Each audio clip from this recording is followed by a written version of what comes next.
दोस्तों नमस्कार। हमारे YouTube चैनल में आपका स्वागत है। दोस्तों,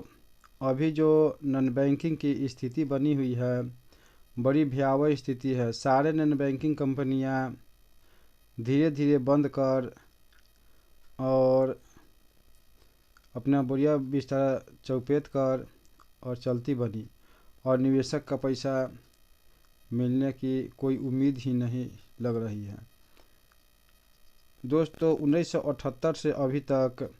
प्रत्येक दशक में बहुत सारे नॉन बैंकिंग कंपनियां आई और निवेशकों का पैसा ठग कर चली गई। वे प्रत्येक दशक में एक अलग अलग प्रकार से, अलग अलग तरह से प्रलोभन देकर और निवेशकों से, आम जनता से पैसा जमा करवा कर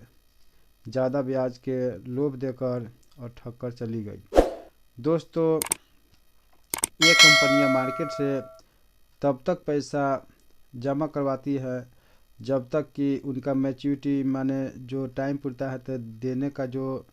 समय पुरता है, उस समय जो पैसा होता है उससे जब जमा कम होने लगता है और मैच्योरिटी ज़्यादा होने लगता है तो वे बंद कर भाग जाती है, या सरकार की कोई भी नियामक इसे बंद कर देती है। और उसके बाद ये कंपनियां अभी तक किसी भी निवेशक का बंद होने के बाद पैसा नहीं मिला है, एक दो कंपनी छोड़कर। दोस्तों, ऐसे कंपनी को प्रशासन भी कुछ नहीं कर पाती, क्योंकि इसे किसी न किसी प्रकार का, किसी नियामक से, राज्य सरकार के नियामक या केंद्र सरकार के नियामक से एक छोटा सा रजिस्ट्रेशन प्राप्त होता है, और इसी बलबूते पर वे आसानी से आम जनता का पैसा ठग लेती है। दोस्तों, सरकार को जब रजिस्ट्रेशन प्राप्त कंपनियां हैं तो सरकार को टैक्स भी पे करती है, और सरकार को केवल अपने टैक्स से मतलब रहता है, लेकिन जो निवेशकों का पैसा जमा हो रहा है वे मिलेगा कि नहीं, इनसे उन्हें कोई मतलब नहीं होता, न ही इनके नियामक को ही कोई मतलब होता। दोस्तों, जितनी भी कंपनियां बंद होती चली गई उन पर एफआईआर भी हुआ। सभी निवेशक सेबीकन या सुप्रीम कोर्ट, हाई कोर्ट, चाहे जहां भी जिनका बन पड़ा वहां तक गए, केस लड़े और वापस चले आए, लेकिन पैसा किसी का नहीं मिला। एक दो कंपनी का, कुछ लोगों का पैसा मिला, लेकिन सभी कंपनी का पैसा किसी को अभी तक नहीं मिल पाया है। पता नहीं जो कंपनियां बंद होती है या सेबी या कोई नियामक उन्हें बंद करती है, उनकी सारी संपत्ति जब्त कर लेती है, और उन संपत्ति का क्या करती हैं वह अभी तक पता नहीं चलता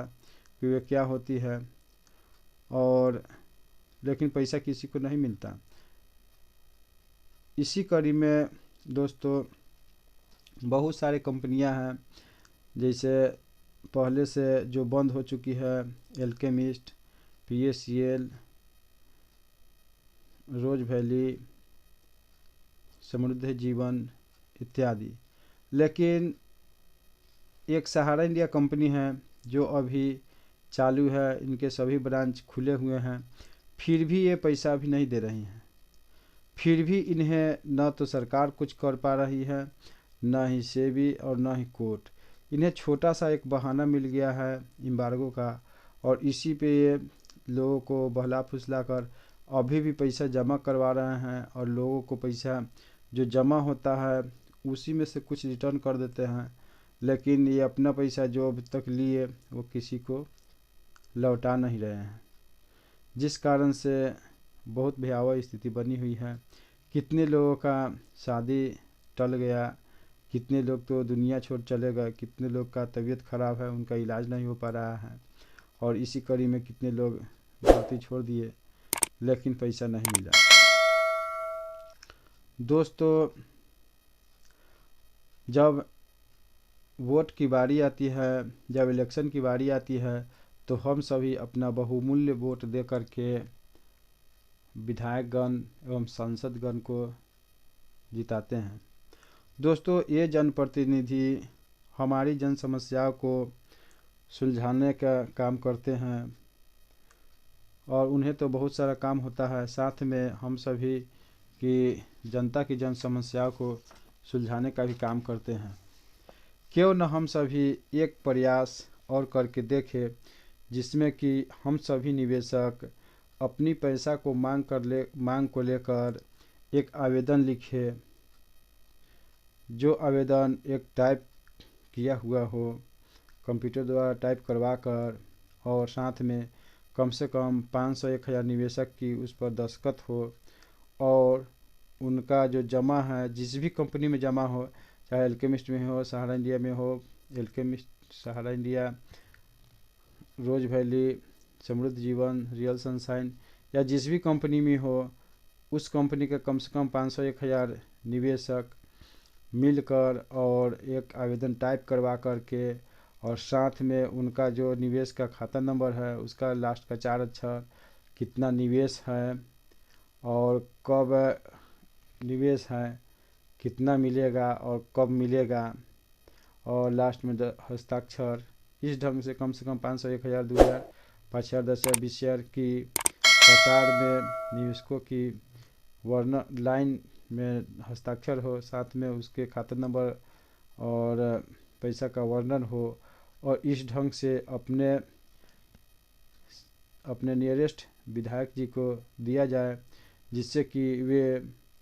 जब विधानमंडल चलता है तो वहाँ पे हमारी इस समस्या को रखे, बारीकी से रखे, और हमारी इस समस्या का निराकरण हो, और ऐसे कंपनी पे उचित कार्रवाई हो, और हम सभी निवेशकों का पैसा मिले। साथ में इस ढंग की धोखाधड़ी न हो, इस ढंग की कोई नियामक बने, और न ही तो इस ढंग का किसी को रजिस्ट्रेशन ही प्राप्त न हो कि इस ढंग की ठगी हो। इसी प्रकार हम सभी अपने नज़दीकी सांसद जी को भी इस प्रकार से एक आवेदन बना को हम सभी दे, सभी कंपनी वाले अलग अलग, और वे जब संसद चलती है, सदन चलती है, उसमें हमारी बात को बारीकी से रखे और हम सभी निवेशकों का पैसा मिले। साथ में जो कंपनी इस ढंग से गलत की है उस पर उचित कार्रवाई हो, और एक नियामक का गठन हो, जिससे कि